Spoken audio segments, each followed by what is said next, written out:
Hello and welcome to another installment of the Career Video Library at Nevada State College. My name is Zach. I am the Coordinator of Employer Relations in the Career Services Center. I am joined today by Shannon from Touro University, Nevada, and she's going to talk with us a little bit today about the Occupational Therapy program. So without any further ado, I'm going to go ahead and have her introduce herself.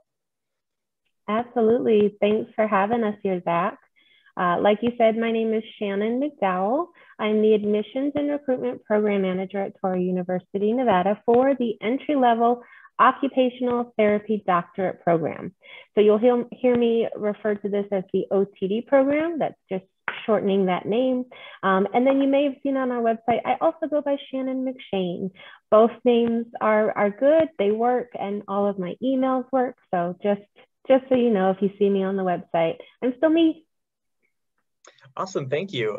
So can you tell us a little bit about Touro University, Nevada and the mission of the institution? Absolutely, yes. So Touro University, Nevada is part of a system of schools, the Touro College and University system. So the Touro, New York campus is the original. It was founded in 1970, and we have several campuses nationally and internationally as well. Now, Touro University, Nevada, or TUN, I'll call it that sometimes, was specifically founded here in 2004. And we chose this area to address the critical healthcare needs that were in the state and still are. So those healthcare needs, as I said, they're still great as the population grows. So does our need for medical professionals and education programs.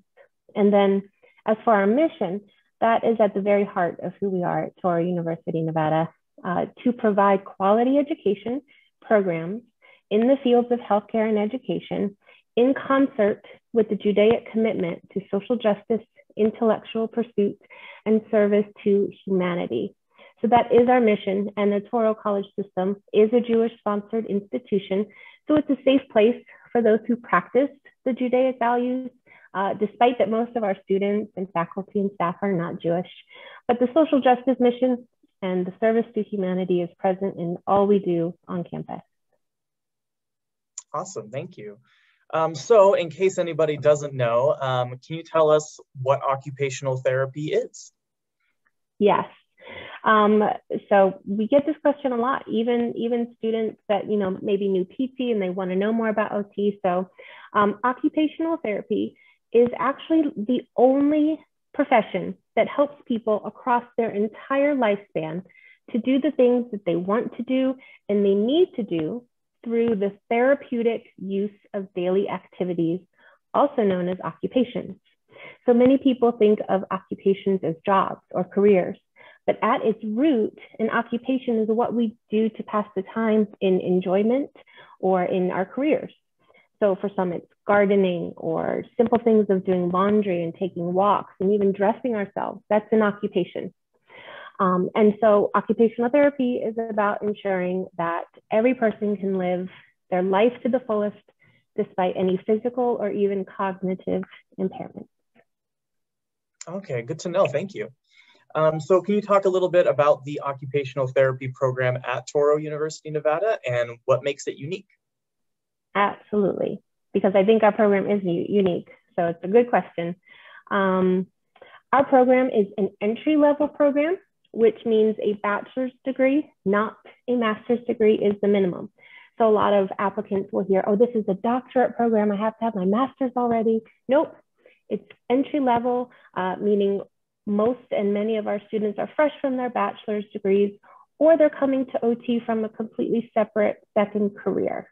Okay, it's a 36-month full-time on-campus program with hands-on labs and experiences. And even in times of a pandemic, even though our lectures were moved online, all of our labs were still hands-on on campus. So I would say another unique aspect of our program is that we are the first and currently only fully accredited OTD program in the state of Nevada. So our first OTD graduating class was fully accredited in 2018.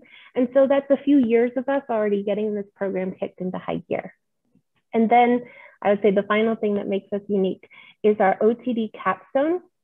It is fully geared to prepare our OTs for this full scope of practice. So they've done their field work, they've learned their lectures, they've passed their exams so far, and now they're taking all of that information and they're actually applying it to a scope of practice in the community, so that by the time they graduate, they have an idea of what it's like to either create a curriculum or to open their own practice. And so that it kind of bridges that gap from being a student to being a practicing OT. And then something that all applicants should be aware of and ask their universities of their interest or choice, what the pass rate is for their OTD program, passing their boards, because we are proud to say our last graduating class had a pass rate of 100%. So that is very unique and very applause-worthy. Definitely, that's great. So what are the admissions requirements for the occupational therapy program? Sure. So there's a lot. I'm going to go over a few of them, but I always advise, please go to our website to check them out. They're always subject to change to make sure that we are receiving the best applicants. And so always check it out. But just as a couple of minimums, we require a minimum 3.0 GPA and a 3.0 minimum prerequisite GPA. And now OTCAS, which is the centralized application system, they calculate the cumulative GPA based on every college credit an applicant has taken. So a lot of questions that I get are, my bachelor's degree had a 3.9. Why isn't this my cumulative GPA, right? But their associate's degree, maybe they had a 2.5. And so OTCAS averages all of that together. So that's what our applicants should be looking at for their minimum cumulative GPA. Now I mentioned prerequisites. There are several prerequisite courses listed on our website that must be completed prior to matriculating in our program if an offer is extended. We do not offer these courses, but Nevada State College is one of our partners that does. So we definitely look for students to complete them before applying. And 3 prerequisites can be in progress when the application is submitted. So we see a lot of applicants applying in their junior year, and they have a whole year of college to go. So we look for most of the prerequisites being completed in their first 3 years, and then we see that they still have 3 to go in their senior year. There are also typically observation hours required. However, this is breaking news. For the 2021-2022 application cycle, so the one coming up, we are waiving observation hours. We don't want to add another obstacle to applicants that want to do this, that this is their passion. So just for this coming up application cycle, no observation hours are required, but we do still require 2 letters of recommendation, one from a professor or college advisor, and one from an occupational therapist or professional supervisor. And then, as I said, other requirements and closer details are on the website. Okay, awesome. So when do applications open and when is the deadline to apply? Okay, yes. So the first application is on OTCAS, as I mentioned, or OT Centralized Application System. That opens every July, usually around the 18th. And then about 7 months later, in mid-February, the application cycle closes. We do work on a rolling admissions process. So those first applications that are submitted to OTCAS will verify them from 4 to 6 weeks, and then we will start processing it.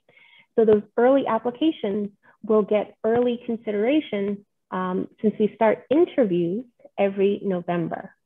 So we do interviews from November to February. And so the earlier somebody can apply, the more likely they will be considered for an early interview slot. And then acceptances start going out 2 weeks after that. So we have 36 seats total, and those seats are completely open at the beginning of the application cycle, and then they start to dwindle and get filled closer to the end of the application cycle. So that's my biggest piece of advice: apply early. Definitely, yeah. So I like to ask this of everybody that I meet with for these videos, just because I like to get some of your insight. So what is a piece of career or life advice that you wish someone had given you while you were a student? So much advice. I wish I had so much more advice than I had. But I would say, knowing what I know now, my biggest piece of advice is to take risks, not crazy risks, but I've learned that there isn't just one path. There isn't just one roadmap to your career. These days it's okay and even encouraged to have more than one career. So what you want to do at 18 and 20 years old is going to look different at 30 years old and so on. So we're seeing more non-traditional students apply to our medical programs. So I would say this is just the time to learn more. There's always more to learn, and there's always time to reinvent yourself and do the things you're passionate about. Absolutely. Yeah. And that brings me to a point that I make a lot in these videos too, where I think students sometimes think that what their major is sort of limits them and they're stuck into that for the rest of their life. But careers go in all sorts of different directions. You never know where it's going to take you. So yeah, that's a great piece of advice. Absolutely. So if students do have additional questions, how can they reach out to you? Okay, I actually have a slide for you because I'm a visual person. So surely some of our applicants are as well. So here is my email address. We have several, honestly. They're on the website. Some are a shortened version of Shannon McShane. There'll be a shortened version of Shannon McDowell. But all of these email addresses come to my inbox. So they're all open and ready to send emails to. So that is my email address. And that is our admissions webpage. And from there, you can get to all of our programs and events. So especially in the time of pandemic, we've learned how much email is utilized. And even when we are back on campus, we're always holding events and having meetings. So I always say, email me. I have it on my phone. I can get you the fastest reply that way. And then we can set up a time to make a phone call or to have a Zoom session as well. Okay, awesome. And like I always like to stress in these videos, please don't be afraid to reach out. They want to hear from you. You know, that's why we got into this business, is to talk with students. So please don't be afraid to reach out. They're going to have the best information for you, and a lot of times can give you a lot of peace of mind if you're nervous about it, to get some direction and to get some more information. So absolutely, don't be afraid to ask. There's no stupid questions. Only not asking a question would fall in the line of not being smart. Right. All right. So thank you so much, Shannon. This was a lot of great information for our students.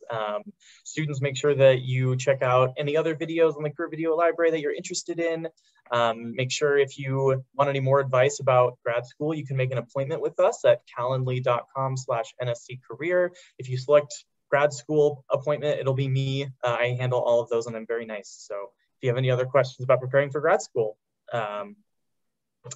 hit me up, as the kids say. All right. Thank you so much, Shannon. Yeah. Thank you, Zach. All right.